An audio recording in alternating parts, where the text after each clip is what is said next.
What happens when you put too much pressure on yourself and combine it with lack of separation between work life and relaxation time? What you get is burnout. And burnout is very common, especially in medical school, which is the subject of this video, and we'll be dealing with what the symptoms are, as well as how I manage burnout and a few other suggestions that I would like to apply myself. What usually happens is you end up demanding too much from yourself, which leads to scheduling these impossible tasks that you can't finish, and because of which you don't even feel like taking a break because you feel that you don't deserve that break. And along with this, when you combine lack of physical health, which is exercise, food and sleep, what you get is a burnout. The symptoms of which can vary from sense of failure, self-doubt, lack of interest, inability to take any breaks, detachment, feeling alone, loss of motivation, decreased sense of accomplishment and satisfaction from the work that you're doing, sleep disturbances, and most importantly, emotional breakdowns. What makes it worse in medical school is that most of the people who end up in medical school are already high achieving in their school days, and then they come here in this pool of multiple higher achieving individuals. They end up feeling that they aren't achieving enough as compared to their peers. Along with the massive syllabus, you can imagine the number of L's a normal medical student is probably taking in his life. But there is a silver lining, because when you are burning out, you will know it. And when an action is taken on it at an early stage, you can definitely prevent it. And that's what we're going to be talking about right now. The first and foremost thing is here, mind and mindfulness. So you might have heard a lot about practicing mindfulness. Let's just analyze what it means. Are your goals worth risking your mental health and well-being? Are they really worth collapsing for? The first step is basically being able to accept a little less of who you are. Basically removing the correlation between your self-worth as well as your achievements. And it's definitely going to be really hard because this is some belief that we've had since we were children. So there are simple techniques. For example, if you're not feeling worthwhile, just remind yourself that you are in medical school, and that itself is a big achievement. And this works the same for 11th grade, 12th grade. You've come all the way to these classes, you're getting educated and you're doing well enough for yourself. I have made a small practice to incorporate mindfulness into my life. So whenever I feel too overwhelmed, I see these guided meditation videos on YouTube.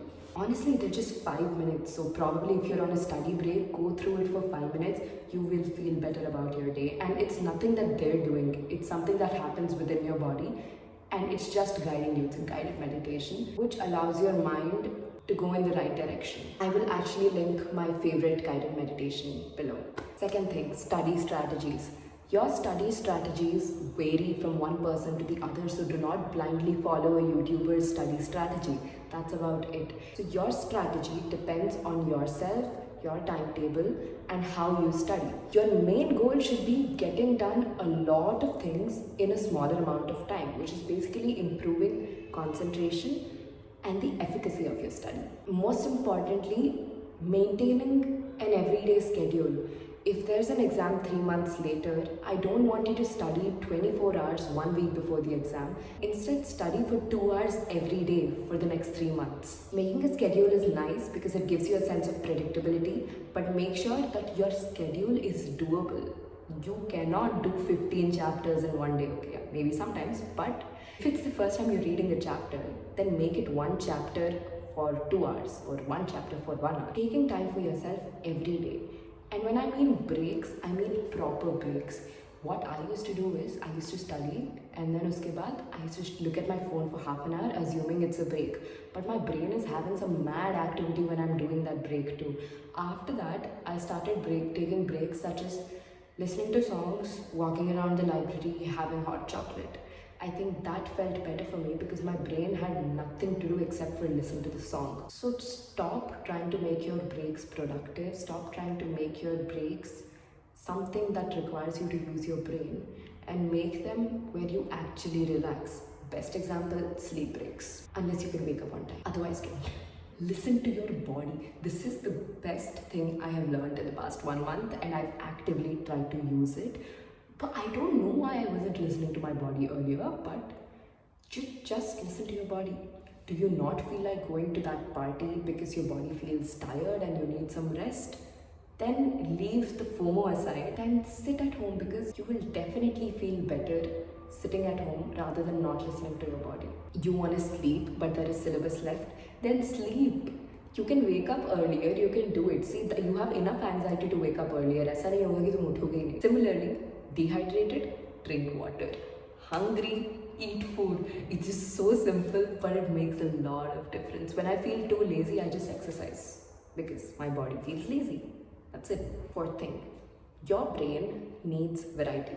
Especially in medical school, you see all these people achieving so much in their, in the medical field, and you start feeling overwhelmed and underachieving, right? That's when you will have to create achievements for yourself. For example, working out for 30 minutes a day, that's an achievement no one is taking away from you. That's your achievement.